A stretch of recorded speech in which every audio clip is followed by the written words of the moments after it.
ඔන්න මට යාළුවෙක් හම්බුණා අපිත් එක්ක අද ප්‍රෝග්‍රෑම් එකේ ඉන්න. ඉතින් කොල්ල වුණාම තේ එකක් හදන්න ඕනේ. එයා හදනවන්න තේ එකක් බලා ගන්න හැමෝම අපි අද ඇතිනා හොටෙල් එකේ ඉන්නේ තුල්හිරියේ. ඉතින් අපිත් එක්ක නතරලා ඉන්න මගේ යාළුවෙක් තමයි. එයා ලස්සන වැඩේ කරනවා. බලමු මට තේ එකක් හදන්න කියලා කිව්වා. උදේම දැන් නැගිටලා අපි තේ හදනවා. මෙතන ඔක්කොම අපිට අවශ්‍ය කරන බඩු ටික ඇතිනා හොටෙල් එකෙන් දීලා තියෙනවා. ඉතින් එයා දැන් තේ එක හදමින් තමයි ඉන්නේ මේ. සීනි සුගර් තියෙනවා. මිල්ක් තියෙනවද මචං? මිල්ක් තියෙනවා. රයිට් හරි.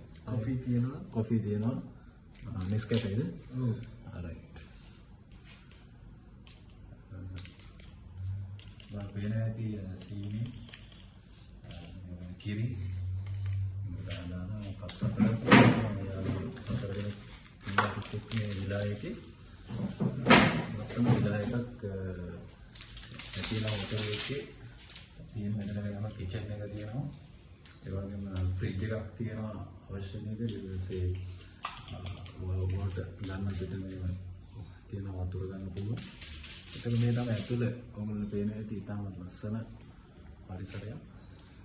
ස්ටෙප්ස් ටිකක් මෙහෙම තියෙනවා. මෙතන සෝෆා ඒ වගේම ටීවී අවශ්‍ය කරන අපිට අයන් කරන්න අවශ්‍ය කරන ඒ බඩු බාහිර ආදී ඔක්කොම මෙතන තියෙනවා. ඉතින් මම යාළුවා ඒක හදනවා. ඇත්තටම මේ අපිට මට හම්බෙන්නේ මේ අයියේ.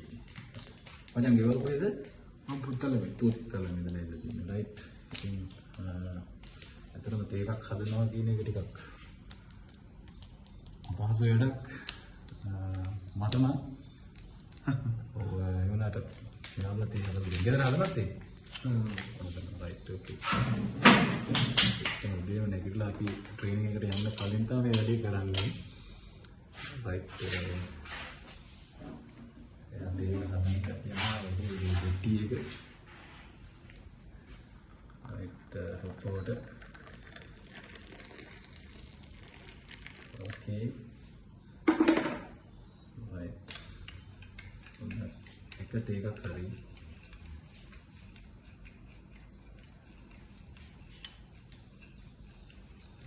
Finish.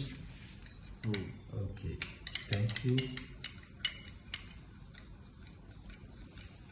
Right, last one දෙන බලමු රසක් තේවෙන්නේ නැති කියලා හිතනවා. අපි ට්‍රේනින් ප්‍රෝග්‍රෑම් එකේ ඉන්නවා. දැන් මෝල්ඩිව්ස් වල කට්ටිය විතරේ අපිත් එක්ක මේ විලායක ඉන්නවා. ඊළඟට කොල්ලෝ හදපු තේ එක අපි බලමු. ඔහොම බලන්න යාළුවා තමයි අල්ලගෙන ඉන්නේ. මොකද තාමම ප්‍රත්‍යාවයෙන් ඉන්න නිසා මාරු සුපිරි. thank you මචං. අපි ගෙදරදී තේ හදන්න සාමාන්‍ය ගෙදර නම් මගේ වයිෆ් හදන්නේ.